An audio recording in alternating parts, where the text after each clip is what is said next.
Have you heard the headlines? Real estate prices are plummeting, especially in San Francisco.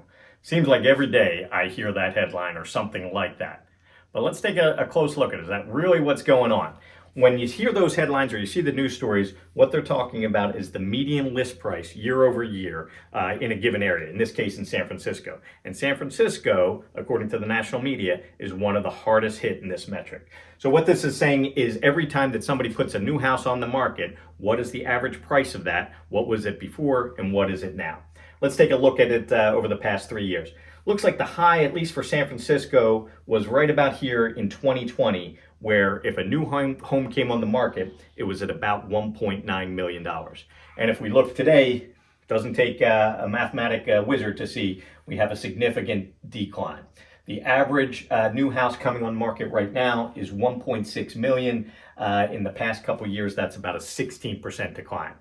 So I think a lot of people look at this and say, holy cow, I can get that house at this price now. Or I bought my house at this price and now it's worth this. But that is not at all correct. In fact, median list price is not the right metric to look at. Realtors, investors rarely use this as a key metric. Instead, they look at price per square foot. Price per square foot gives you kind of an apples to apples comparison. It says whether you have a 5,000 square foot house, a 1,000 square foot house, a condo, a single family home. Let's just take the square footage, divide it, and see what that price is getting on an average basis. And right away, you see the number flattens out.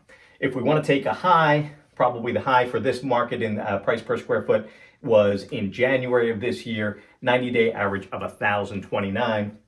If you want to get a low, if you want to call it a low, we're here in October at 995, but you can see we were lower just not too long ago. But that's a decline of 3%.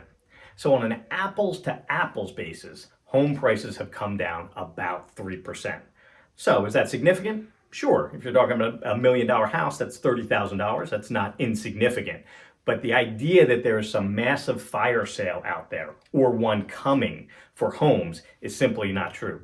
What is really going on is the high end of the market is sitting idle. In other words, rich people aren't selling their houses. They don't have to. They have low mortgages. They're in a great house. They don't have to go anywhere. So as those high price houses come off the market, all you're left with is those starter homes and those next level homes. And those are trading at about the same level they were a year ago.